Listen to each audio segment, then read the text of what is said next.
Que tu aies vu cette deuxième saison de Peacemaker, que tu l'aies pas vu, que tu l'aies aimé ou pas, et surtout que tu n'as pas peur des spoilers majeurs qu'on s'apprête à évoquer dans cette vidéo, eh bien je t'invite à t'installer confortablement, car aujourd'hui on va s'intéresser à ce programme qui, disons-le, divise énormément, et oui franchement c'est le cas de le dire.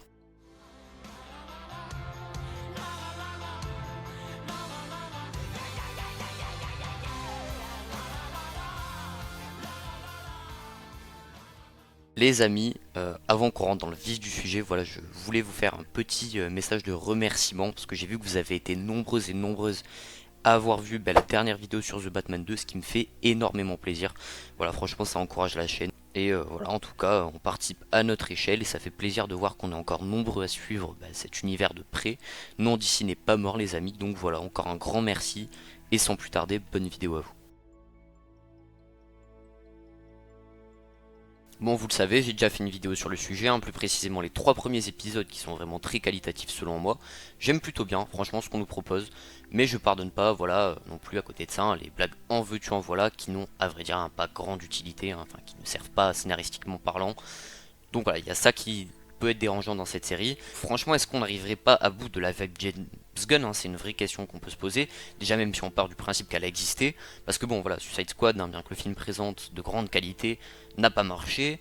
Bon, à côté de ça, on a quand même Superman qui aurait plutôt bien marché, mais qui est encore une fois énormément divisé, qui a plutôt bien marché aux États-Unis et un peu moins à l'international. Je vous invite d'ailleurs à aller voir ma précédente critique sur le sujet. Ouais, vous voyez où je veux en venir. Est-ce que James Gunn a les épaules de présider d'ici? Dites-moi ce que vous pensez tout ça en commentaire. Peut-être d'ailleurs que ça mériterait une petite vidéo dédiée, je suis en train de me dire. Donc oui, pour en revenir à cette série, il y a des qualités comme il y a des défauts, surtout des blagues au final qui, comme dit, arrivent à bout de souffle. Grosso modo, voilà, pour moi, la réelle est correcte, voire très correcte. Mais le scénario, les gars, le scénario, quand tu veux une série qui tienne la route, en tout cas une série de super-héros qui tiennent la route, parce que oui, il faut pas perdre de vue que d'ici c'est avant tout des super-héros à la base. Bref, quand tu veux une série qui marche, il te faut une direction, il te faut un fil rouge, il te faut quelque chose quoi. Au final, dans cette série, c'est relativement très pauvre quoi. On a eu quoi? Bah, franchement, pas grand chose. Donc attention, série tout de même très cool à regarder, si encore une fois on fait pas trop gaffe à l'humour.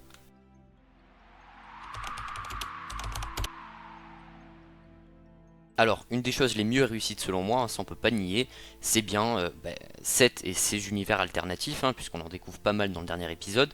On retiendra bien sûr la Terre dite X dans les comics, qui est une dimension où les nazis ont gagné, un monde à premier abord utopique où Chris vit sa meilleure vie avec sa meilleure famille, les trois formant le fameux trio super-héroïque qui protège le peuple des fils de la liberté.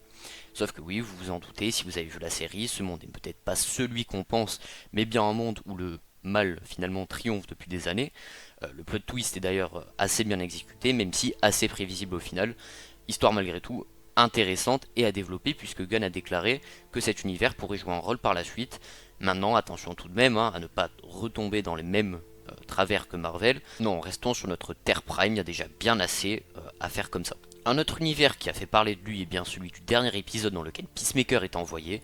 Son nom, Salvation, une planète utilisée dans les comics comme une prison à méta-humains qui se révèle finalement être une propriété d'Apocalypse, donc bien sûr en lien évident à l'arrivée de Darkseid. Alors ça j'avoue bizarre franchement, franchement très bizarre, parce que oui on sait que Brainiac devrait également être de la partie dans ce premier chapitre du DCU. Donc voilà, là-dessus, va falloir être patient pour voir comment ça s'organise, mais est-ce qu'on serait sur un chapitre à plusieurs vilains, ce qui est possible, parce qu'on sait que DC essaie un peu de se démarquer de Marvel, ou par exemple dans l'Infinity Saga de Marvel, on a eu juste un seul méchant, enfin tout mené à Thanos. Là, peut-être qu'on partirait directement sur deux méchants qu'on pourrait garder plus longtemps, donc ça peut être intéressant aussi, donc à voir. Enfin, un dernier détail que vous aurez peut-être pu rater, c'est finalement ce trou noir voilà, qu'on a vu. Donc est-ce que, donc je vous mets ça comme ça, est-ce qu'il n'y aurait pas en lien avec Ultraman, qui je le rappelle a été projeté supposément dans une autre dimension dans le film Superman. Mon hamster est mort ce matin, je l'ai aspiré. Non, je sais pas, voilà, je dis ça comme ça, après tout, voilà, aucune preuve concrète à l'écran, mais ça me semblait quand même intéressant de vous le partager.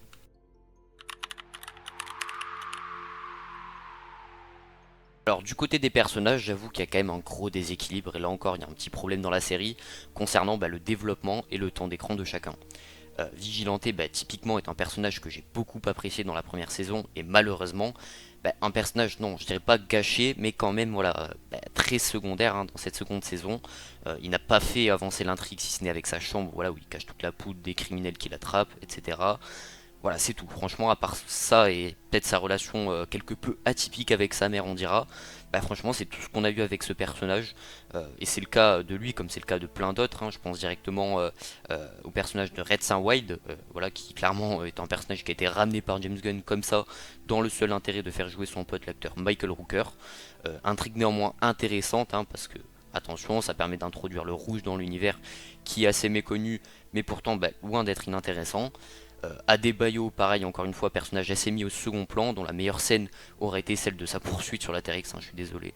Attention, je me fais pas trop de soucis pour ce personnage non plus, parce qu'on sait qu'il y a quand même toujours des trucs à raconter, hein, vis-à-vis de sa mère qui est jamais bien loin, on le sait.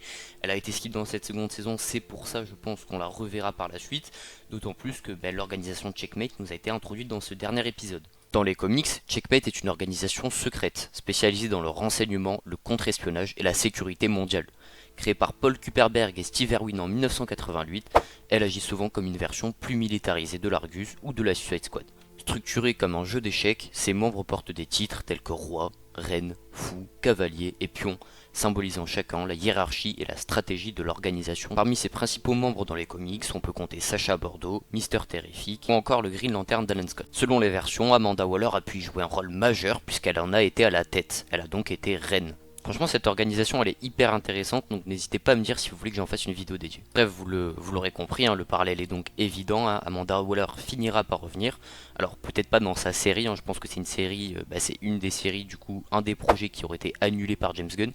Parce qu'on le sait, hein, il y a plein de projets qui ont été annoncés dès son arrivée aux commandes de DC, qui sont plus d'actualité aujourd'hui. Donc je pense voilà, que c'est un projet, tout comme la saison 3 de Peacemaker, hein, je pense qu'il n'y aura pas de saison 3 de Peacemaker, donc c'était bien la dernière. Il n'y aura pas de Waller non plus, donc je pense qu'on aura peut-être droit à un programme Checkmate. Ça permettrait de lier voilà, peut-être un Green Lantern, peut-être qu'on pourrait apercevoir dans la série qui arrive, le mystère terrifique qu'on a perçu dans Superman, et Amanda Waller du coup qui pourrait faire son retour, hein, puisque James Gunn avait des plans pour ce personnage. Bon, on ne parlera pas non plus de Rick Flag Senior, hein, qui n'a plus aucun rapport avec celui qu'il était dans Creature Commandos, parce qu'il semblerait, alors oui je vous l'accorde c'est assez bizarre, celui-ci serait sous contrôle mental. Théorie assez un peu farfelue, hein, parce que ouais c'est vrai que ce serait bizarrement amené le fait qu'on n'ait pas d'explication au préalable. Écoutez, bon, j'ai envie d'y croire parce que voilà, peut-être qu'on aura une réponse, peut-être dans Man of Tomorrow. Non, franchement, j'ai envie d'y croire parce que ouais, si on n'a pas d'explication à ce changement soudain de comportement, ouais, franchement, ce serait un peu peut-être gâcher le personnage. Donc ouais, franchement, j'ai envie d'y croire. Donc voilà, ce qu'on retiendra de cette série, c'est quand même une série qui se regarde, hein, mais peut-être qu'il faut la voir non pas comme une série de super-héros finalement, et c'est quand même triste à dire parce que c'est censé en être une, mais plutôt voilà comme une série de drame et de comédie d'action, car déjà série assez déconnectée de l'intrigue principale du DCU, hein, malgré quelques caméos sympas, enfin un au final surtout, Lex Luthor du coup qu'on n'oublie pas, mais ouais série quand même assez déconnectée, hein, qui contrairement au dire de James Gunn n'aura selon moi pas grand impact sur la suite à venir, si ce n'est baptisé Man of Tomorrow, mais enfin tout sera repris dans le film quoi, comme le font un peu Marvel avec leur série, hein, maintenant qu'ils ont compris que c'est nul d'introduire de nouveaux personnages dans des séries. Donc voilà, écoutez, on attend de voir. En tout cas, l'année prochaine, rien à voir puisque Supergirl n'aura pas lieu sur Terre et que les faits se déroulera dans le passé. Maintenant, à voir voilà, si certains éléments de cette série serviront de base pour le récemment annoncé, hein, comme j'ai dit, Man of Tomorrow, où justement Luthor devra se racheter comme il a pu commencer à le faire dans cette saison 2. Donc voilà, grosso modo, ce que j'avais à dire sur cette série, qui a quand même de bonnes intentions, hein, avec l'idée de la rédemption de Chris et de son sentiment de culpabilité, puisqu'on a tous vu comment ça s'est fini. Son père est mort une deuxième fois et son frère, finalement je pense que voilà, on finira par le revoir son frère. Bref, n'hésitez pas à partager vos théories le plus folles en commentaire et à me dire ce que vous avez pensé de cette seconde saison. Et moi je vous dis tchuss la famille. Et bien sûr, le like, l'abonnement, ça fait toujours plaisir.